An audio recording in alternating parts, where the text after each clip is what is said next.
Welcome back to Introduction to Piracy. In this video, we will look at popular piracy solutions, industry loss myths, and gaming culture in regards to piracy. There are a number of actions that companies and governments have taken to try and reduce piracy. Criminalizing piracy, increasing the risks of piracy, and digital rights management are three of the most popular. Let's have a look. The first and easiest to implement was criminalizing piracy. Piracy is a crime. You will get a criminal record if you are caught pirating games. This was created as a way to deter people from engaging in piracy. The issue with criminalizing piracy was that it's very difficult to get caught pirating, and people have an array of moral justifications that allow them to continue to pirate despite its illegal nature. To bolster the criminal aspect of piracy, companies have begun investigations through internet service providers to target people who are pirating their material. Usually when caught, a person is served a cease and desist letter. The idea here is to increase the risk associated with piracy by making an example of people. If someone you know has been served, it makes you think about getting caught. In reality, this just pushes piracy further underground. As stated earlier, digital rights management is designed to make pirating more difficult. Brilliant programmers create these pieces of software and insert them into their company's games. Here the issue is that for every brilliant programmer working for the companies, there is another brilliant programmer working for the other side. DRM is often easily circumvented by these people, and the newly un-DRM'd software is distributed through torrents. The main issue with these solutions is that they are easy to circumvent, but more importantly, they are oppressive. These measures are a forceful approach. They inconvenience everyone, including those who paid for the software, and often encourage more people to take up arms against the companies, or just stop buying the games. Let's take a quick moment to look at industry loss myths. Industry loss is often calculated based on the number of times a game has been downloaded illegally. So the assumption is that people who pirated the game would have bought it if the pirated copy wasn't available. Academic studies have shown that this isn't the case, and that many people who have a pirated copy of the game would simply have gone without. These dodgy loss estimates are utilized to justify the use of the aforementioned forceful methods. Of course, I'm not saying here that piracy is justified because of this, simply that these methods don't work, that academic studies suggest that these losses are exaggerated. In addition to the anti-piracy solutions mentioned earlier, there are some that actually work and are not oppressive. In this case, I mean some kind of DRM that is actually convenient for the user. Steam is a great example of this. Steam is an online login DRM. You must log in and activate a game online to use it, but Steam offers much more for the user. It saves your progress in the Steam cloud, so if you lose the data on your computer, you haven't lost your saved game. It's also a store. You can purchase many games on Steam, and they often have sales. You can log on to your Steam account from any computer, giving you access to your games from anywhere. That is not to say that Steam games are not pirated, but Steam is a great example of how a DRM can actually assist the user. Steam is now the most widely used method of purchasing computer games.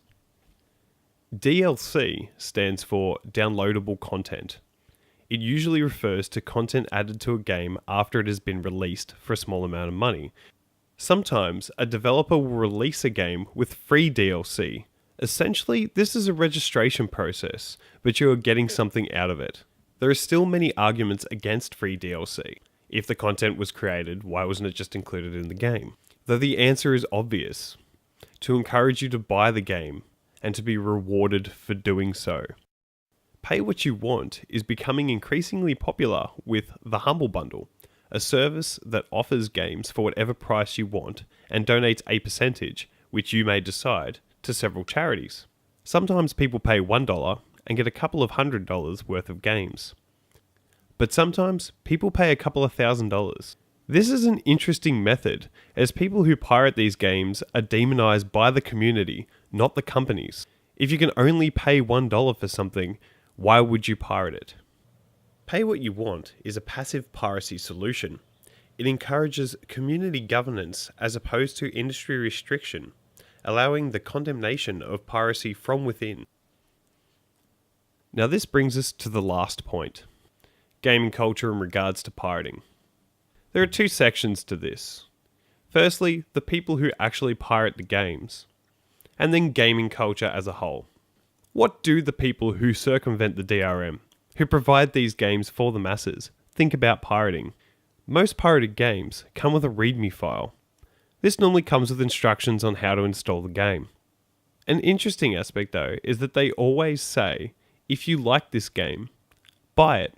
Support the people who make games. The people who are creating these pirated copies are trying to encourage people to support the industry. Obviously, not everyone reads these, and even the people that do may not care. What is important is that many pirators believe this. Like most niche consumers, PC gamers love when their companies take care of them. If a company looks after you, they look after the company. Many PC gamers who are pirating are just trying before they buy. Many are appalled when people pirate games that they could have gotten for $1 through the Humble Bundle, especially when they're denying a charity of money. There is a culture in pirating that does support developers of these games.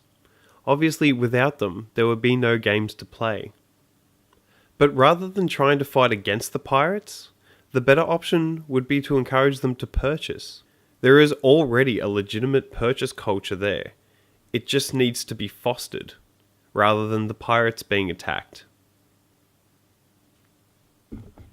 Hi. I just want to add a quick disclaimer to the end of the video. In no way is this video trying to encourage piracy. I'm more just trying to show that some of the industry methods used to discourage piracy don't work, and that there are a few methods out there that do work, and that companies should be focusing on those rather than on the methods that don't work. So please don't use anything in here to justify piracy, because that's not what I'm trying to do. Instead, you should be thinking about ways to discourage piracy, while at the same time fighting against the companies that do it in the wrong way. Okay, so disclaimer aside, thanks very much for watching the video. In a second you're going to see the credits roll, which include a whole bunch of websites and a whole bunch of academic material from which I got most of my material from. A lot of the images that I use I either created myself, either through Paint or from photos. Some of the material though is copyrighted, and I've used this material, for example, logos from companies and that sort of thing, to show, to give examples. In addition to this, some of the material was Creative Commons, and I've included the original creators' names throughout the video and at the end here with the websites on there, so you can go check them out. So thank you so much and have a good day. Thank you.